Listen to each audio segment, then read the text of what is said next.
Hi, it's Sheena, and my topic for today is tantrums. Is all about tantrums and breath holding spells, which was taken from Nelson Textbook of Pediatrics, the 21st edition.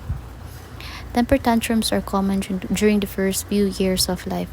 They are typically normative expressions of children's frustrations with their own limitations or anger about not being able to get their way.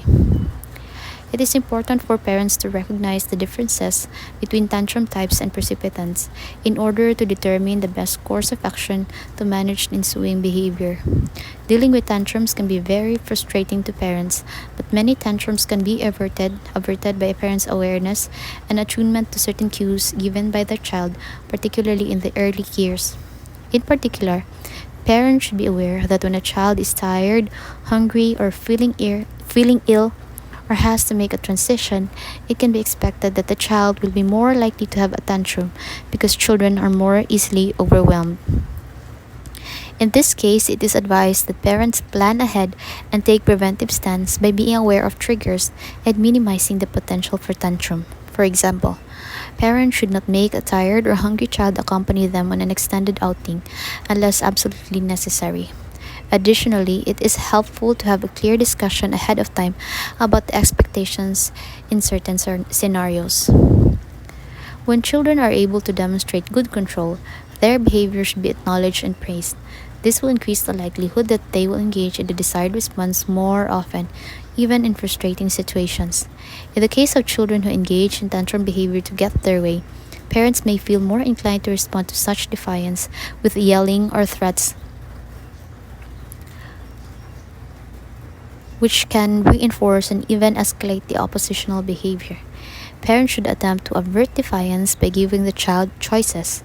Once a child has begun a tantrum, he or she can be placed in timeout. If the tantrum was to avoid a task, the child should be required to complete the task once the timeout is over.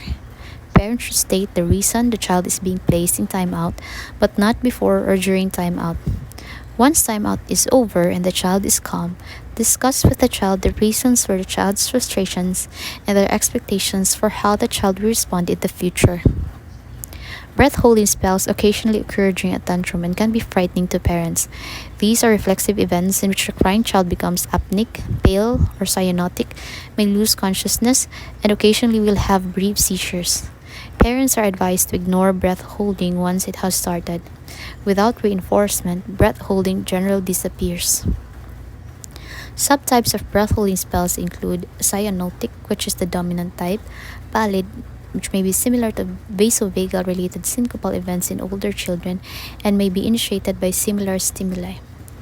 Iron deficiency with or without anemia may be present, and some children with breath holding spells respond to iron therapy. There is no increased risk of seizure disorders in children who have had a short seizure during a breath holding spell. Medical conditions to rule out in breath holding spells include seizures, Chiari crisis, dysautonomia, cardiac arrhythmias, and CNS lesions.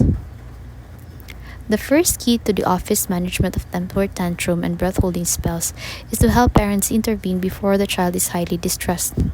The parent can be instructed to calmly remind the child of the expected behavior and the potential consequence if the expected behavior does not occur. If the child does not comply, he or she should be placed on timeout for a period approximating 1 minute for each year age. Timeout can be effectively used in children up to age 10 years. Parents should also be advised to be mindful of their own reaction to the child's tantrum to avoid an escalation of the child's behavior caused by an angry parental response. If behavioral measures fail, pediatricians must assess other aspects of parental-child interaction, such as frequency of positive interactions, consistency of parental response to child behavior, and the way the parents handle anger, before making further recommendations.